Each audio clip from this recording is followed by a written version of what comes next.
Dear students, আজকে আমার আলোচনার বিষয়বস্তু হলো পলিটিক্যাল সায়েন্স 4th সেমিস্টার প্রোগ্রামের স্টুডেন্টদের জন্য তাদের ACC 2 এর সিলেবাসের অন্তর্ভুক্ত একটি পার্ট রাজনৈতিক অংশগ্রহণ এবং এর ধারণা ও প্রকারভেদ। ইংলিশে বলা হয় political participation, concept and types. তো এই যে রাজনৈতিক অংশগ্রহণ, এই কথাটার সাথে কম বেশি আমরা সবাই কিন্তু পরিচিত। রাজনৈতিক অংশগ্রহণ এই কথাটার মাধ্যমে আমরা প্রাথমিকভাবেই বুঝি যে একটা দেশের বা যে কোনো একটা অঞ্চলের জনগণের রাজনীতিতে তাদের অংশগ্রহণ, অর্থাৎ জনগণের রাজনীতিতে অংশগ্রহণ বলতে এখানে বোঝানো হচ্ছে তাদের ভোটদান, নির্বাচনে অংশগ্রহণ, নির্বাচনী প্রচার, এই সমস্ত বিষয়বস্তুকে আমরা রাজনৈতিক অংশগ্রহণ বলতে পারি। তো আজকের আলোচনা এই নিয়েই। তো প্রথমে বলা যায় যে কোনো রাজনৈতিক ব্যবস্থার অন্যতম গুরুত্বপূর্ণ বৈশিষ্ট্য হলো রাজনৈতিক অংশগ্রহণ। অর্থাৎ একটা রাজনৈতিক ব্যবস্থা, একটা পলিটিক্যাল সিস্টেমের মধ্যে থাকতে গেলে বা সিস্টেম যদি এক্সিস্ট করে, তাহলে সেখানে অবশ্যই তার মূল ও প্রধান বৈশিষ্ট্য হবে রাজনৈতিক অংশগ্রহণ। অর্থাৎ রাজনৈতিক অংশগ্রহণ ছাড়া একটা পলিটিক্যাল সিস্টেম বা রাজনৈতিক ব্যবস্থা এক্সিস্ট করতে পারে না।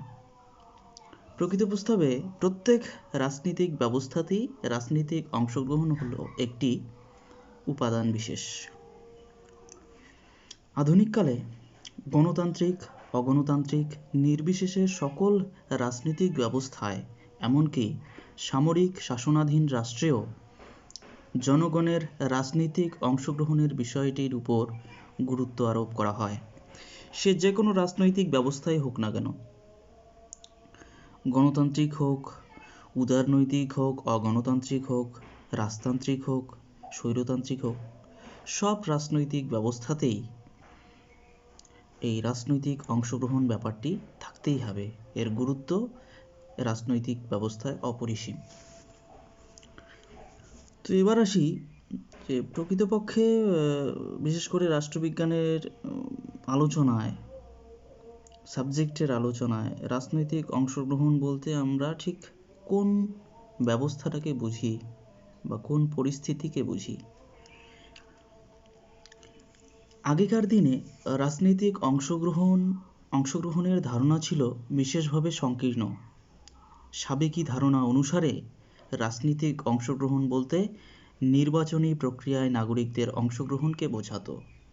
অর্থাৎ ভোট প্রদান, নির্বাচনী প্রচার তহবিলে অর্থ প্রদান, রাজনৈতিক সভা সমিতিতে যোগদান, রাজনৈতিক বিষয়াদি নিয়ে আলোচনা, রাজনৈতিক দলের প্রচার, পুস্তিকা বিতরণ প্রভৃতি কাজকর্ম রাজনৈতিক অংশগ্রহণের অন্তর্গত বলে বিবেচিত হতো।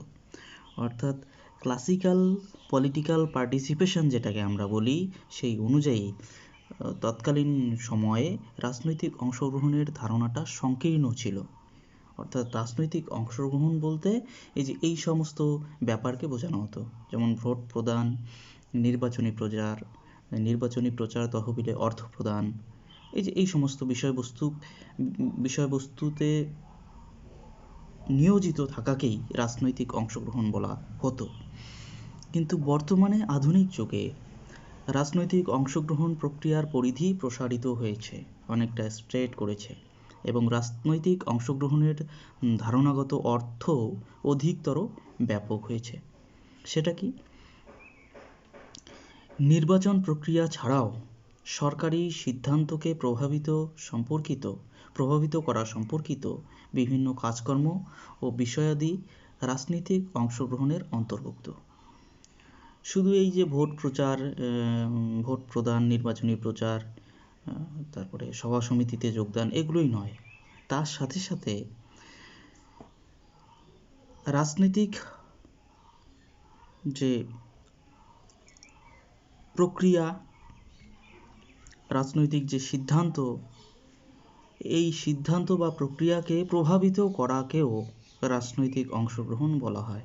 যেমন আমরা বলতে পারি প্রেশার গ্রুপ, এটা আমরা কম বেশি সবাই পরিচিত, বা স্বার্থগোষ্ঠী।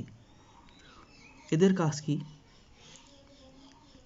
সরকারের বা রাজনৈতিক ব্যবস্থার কোনো সিদ্ধান্ত বা পলিসি যদি তাদের স্বার্থের এগেনস্টে যায়, স্বার্থগোষ্ঠীর স্বার্থের এগেনস্টে যায়, তাহলে তারা কিন্তু প্রতিবাদ বা প্রোপাগান্ডার মাধ্যমে সেটাকে, সেই রাজনৈতিক ব্যবস্থাকে প্রভাবিত করে তাদের আন্ডারে নিয়ে আসার জন্য, তাদের স্বার্থের অনুকূলে নিয়ে আসার জন্য।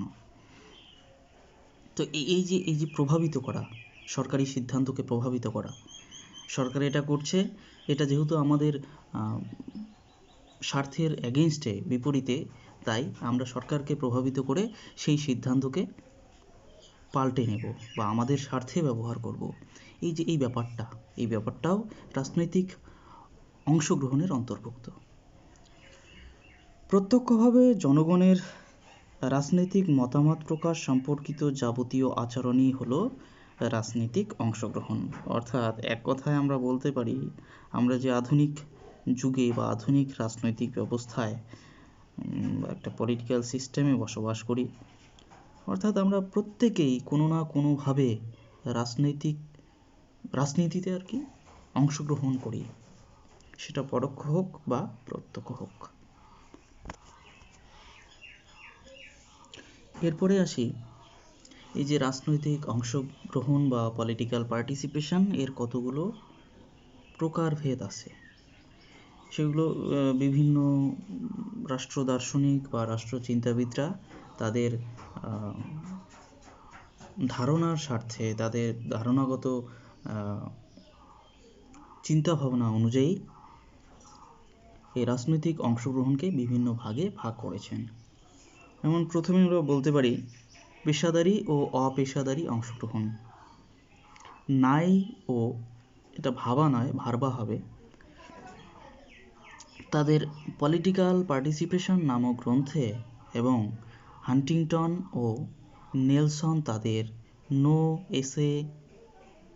নো ইজি চয়েস শীর্ষক রচনায় রাজনৈতিক অংশগ্রহণমূলক ক্রিয়াকলাপের স্বতন্ত্রভাবে শ্রেণীকরণ করেছেন।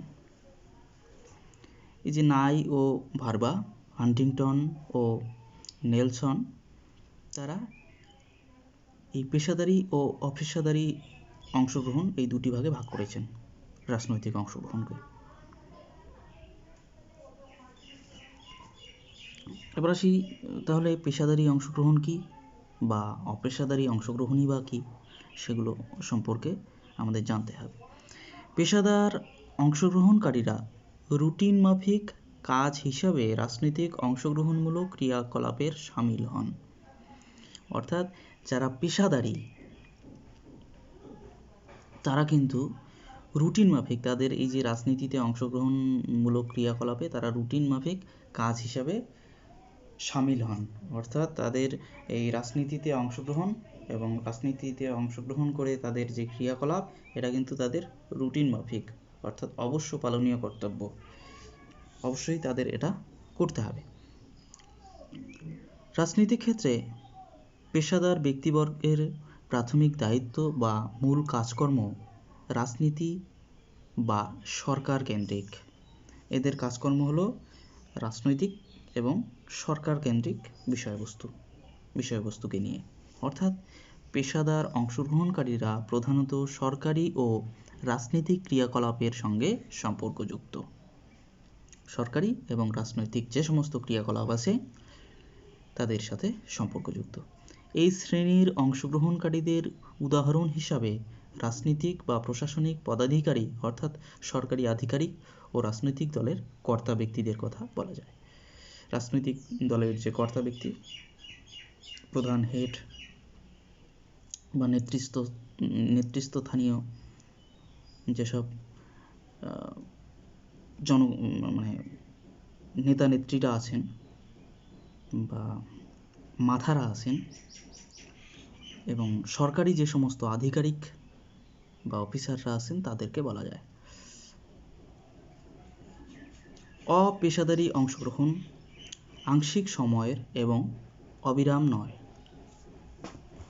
এই যে অপেশাদারী যে অংশগ্রহণ যারা করে থাকে তারা আংশিক সময়ের জন্য অংশগ্রহণ করে থাকে, তারা অবিরামভাবে অংশগ্রহণ করে না, তারা সবিরাম। অপেশাদার অংশগ্রহণকারীরা তাদের অন্যান্য সব রকম সামাজিক ভূমিকা পালন করে যায়। অর্থাৎ অপেশাদারী যে অংশগ্রহণকারীরা আছে, যে সমস্ত জনগণ আছে, তারা অন্যান্য সব রকম সামাজিক ভূমিকা পালন করে যায়। অর্থাৎ এই যে সরকারি আধিকারিক বা রাজনৈতিক দলের নেতৃস্থানীয় যে সমস্ত কর্তা ব্যক্তিরা আছে, এক কথায় তাদের নির্দেশ বা আদেশ পালন করে এই অপেশাদারী অংশগ্রহণকারীরা। অপেশাদার অংশগ্রহণকারীরা তাদের অন্যান্য সব রকম সামাজিক ভূমিকা পালন করে এবং এই সমস্ত সামাজিক ভূমিকার পরিপ্রেক্ষিতে রাজনৈতিক অংশগ্রহণমূলক ক্রিয়াকলাপ হয় গৌণ প্রকৃতির, অর্থাৎ অ্যাক্টিভ নয়।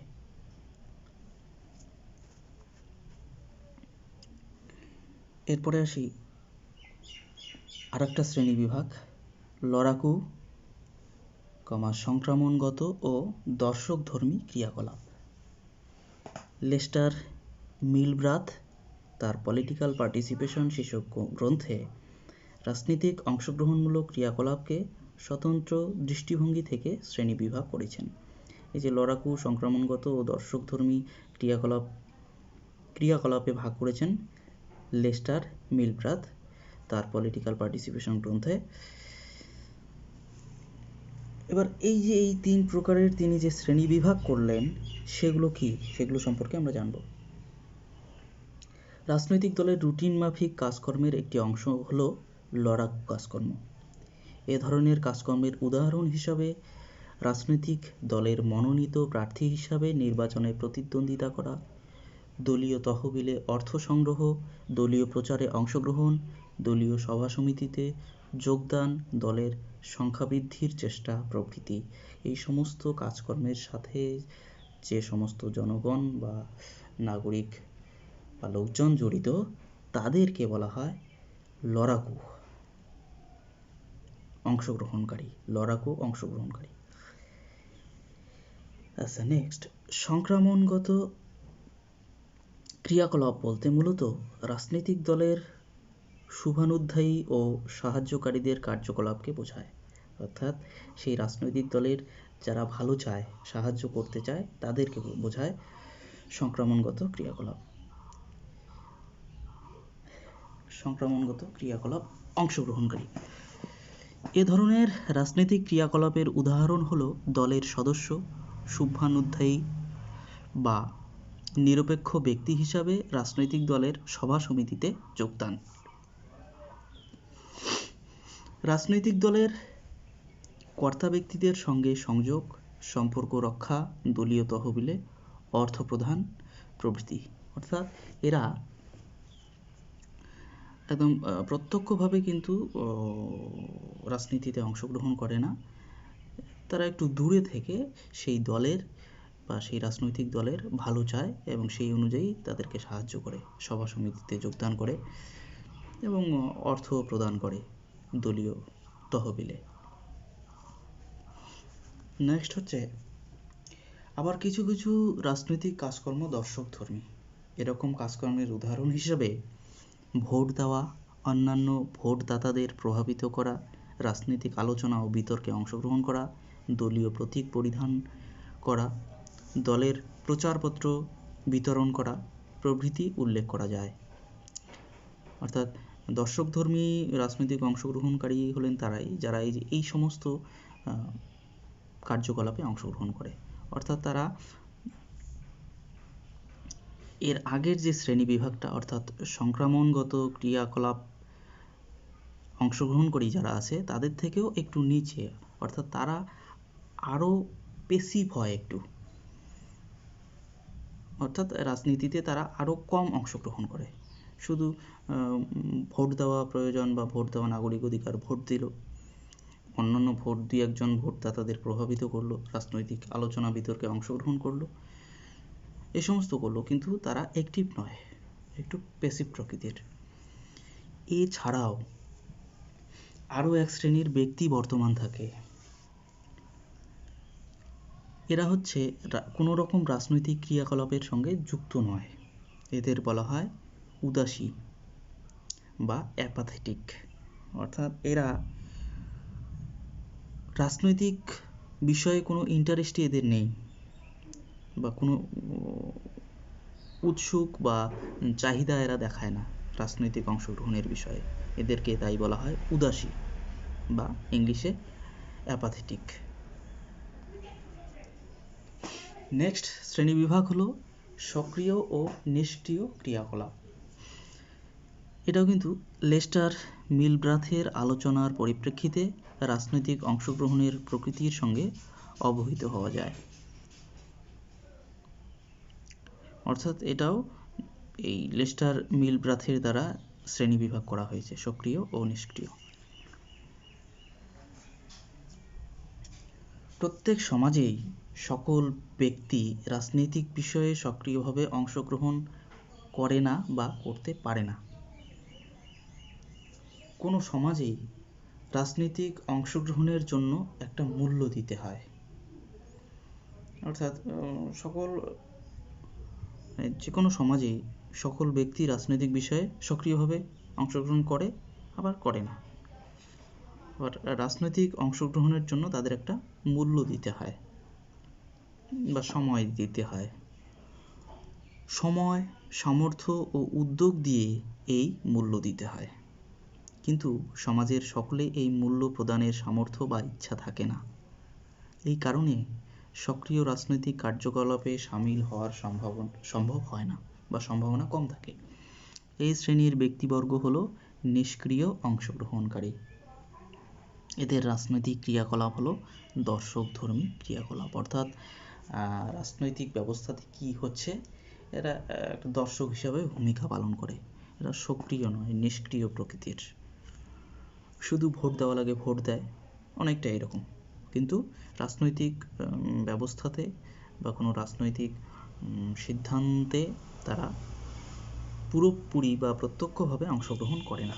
অপরদিকে যারা সময়, সামর্থ্য ও উদ্যোগ এই তিনটি দিয়েই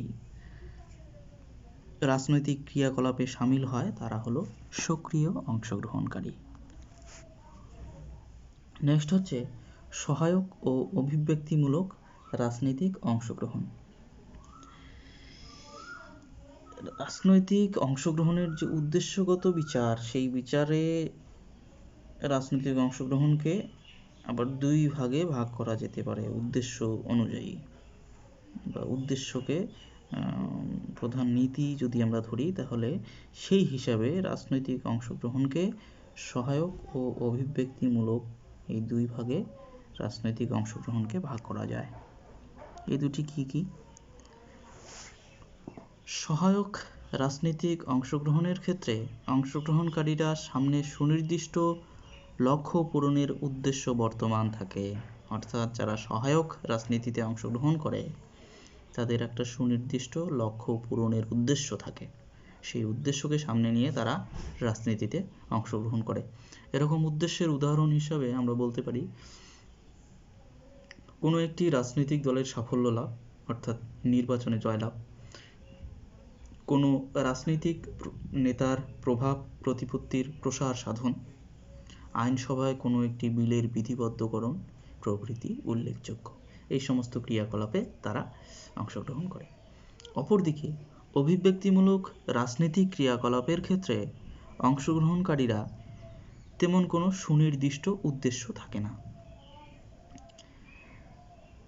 অভিব্যক্তিমূলক রাজনৈতিক অংশগ্রহণকারী যারা আছে তাদের কোনো সুনির্দিষ্ট রাজনৈতিক উদ্দেশ্য বা লক্ষ্য থাকে না। এ ধরনের রাজনৈতিক অংশগ্রহণের পিছনে কাজ করে বিশেষ কোনো সহানুভূতির অভিব্যক্তি বা মানসিক সন্তুষ্টি লাভ। অর্থাৎ তারা মানসিক সন্তুষ্টি লাভের জন্য রাজনীতিতে অংশগ্রহণ করে বা রাজনৈতিক ব্যবস্থায় অংশগ্রহণ করে। কোনো একটা অনুভূতি, যে সাপোজ ইনি নির্বাচনে দাঁড়িয়েছেন বা ইলেকশনে দাঁড়িয়েছেন, এনাকে আমার ভালো লাগে বা এনার জন্য আমি ভালো কিছু চাই, তাহলে আমি তাকে ভোট দিলাম। এই যে মানসিক সন্তুষ্টি, এটার জন্য কিছু লোক রাজনীতিতে অংশগ্রহণ করে, এদেরকে বলা হয় অভিব্যক্তিমূলক রাজনীতিক অংশগ্রহণকারী। এক্ষেত্রে উদাহরণ হিসেবে বলা যায়, অনেকে কেবলমাত্র ভোটাধিকার প্রয়োগের সন্তুষ্টি লাভের জন্যই ভোট দেয়, অর্থাৎ আমার ভোট দেওয়ার অধিকার আছে, আমি ভোট দিয়ে সন্তুষ্টি লাভ করব, আমার মনে একটু সন্তুষ্টি লাভ হবে, এটাই আমার উদ্দেশ্য। এই শ্রেণীর ভোটদাতাদের সামনে প্রতিদ্বন্দ্বী কোনো প্রার্থীর বা কোনো রাজনৈতিক দলের সাফল্য অর্জনের উদ্দেশ্য থাকে না। অর্থাৎ কোনো রাজনৈতিক দলকে জেতাতেই হবে বা এই রাজনৈতিক দল সাফল্য লাভ করতেই হবে, নির্বাচনে জয়লাভ করতেই হবে, এই উদ্দেশ্যে তারা যে অংশগ্রহণ করে সেটা নয়, সেটা তাদের উদ্দেশ্য নয়।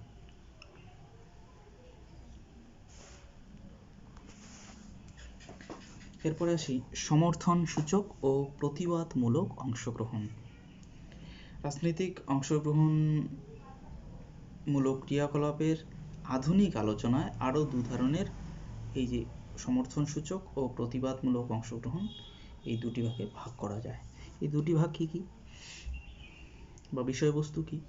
সরকারের প্রতি সমর্থন সূচক রাজনৈতিক ক্রিয়াকলাপ বহু ও বিভিন্ন হতে পারে।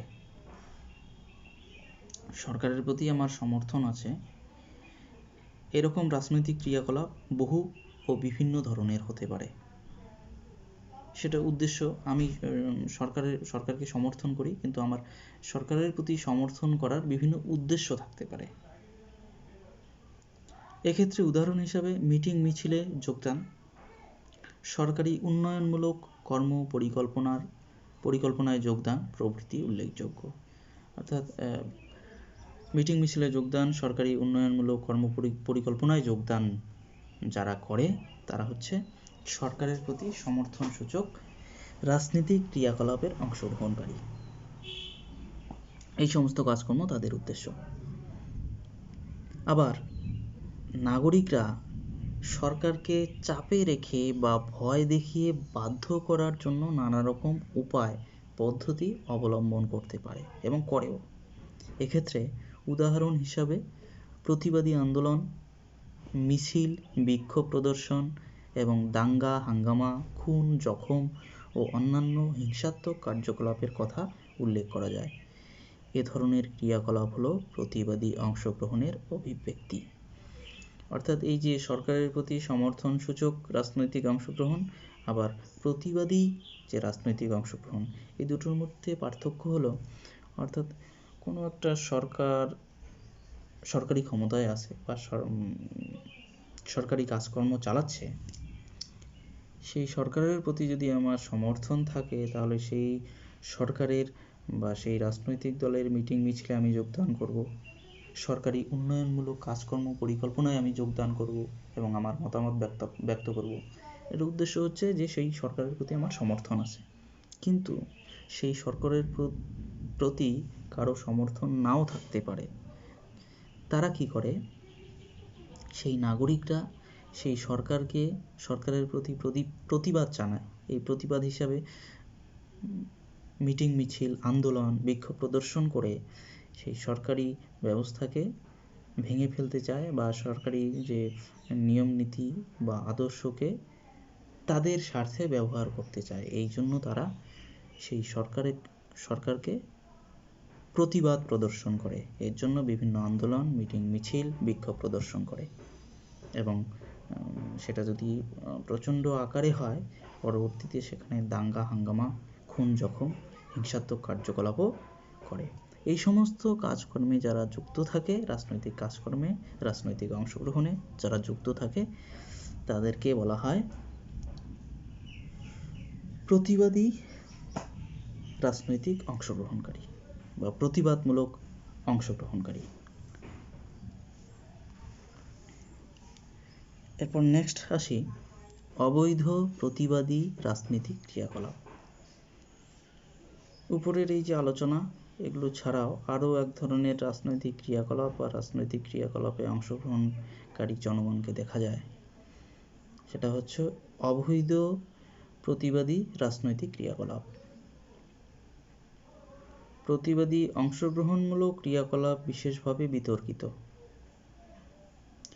এই যে প্রতিবাদ সরকারের প্রতি হোক বা রাজনৈতিক ব্যবস্থার প্রতি হোক, এটা কিন্তু বিশেষভাবে বিতর্কিত বা ত্রুটিপূর্ণ, অনেকে এটাকে সমর্থন করে না।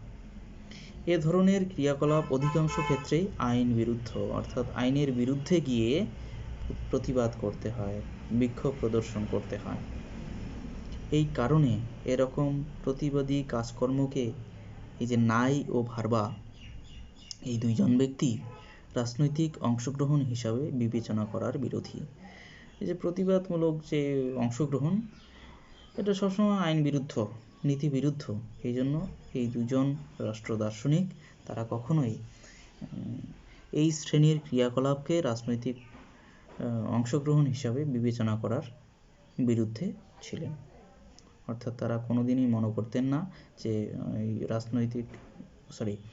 অবৈধ রাজনৈতিক ক্রিয়াকলাপ বা অবৈধ প্রতিবাদী রাজনৈতিক ক্রিয়াকলাপ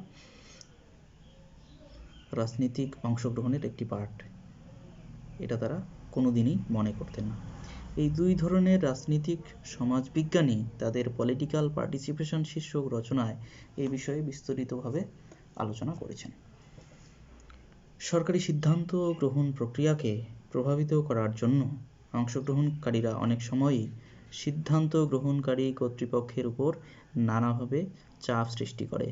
কখনো কর্তৃপক্ষের উদ্দেশ্য পরিবর্তনের জন্য বা কর্তৃপক্ষকে অপসারণের জন্য অংশগ্রহণকারীরা চাপ সৃষ্টির উদ্দেশ্যে বৈধ হোক বা অবৈধ হোক যে কোনো উপায়ে বা পদ্ধতির আশ্রয় নেয়।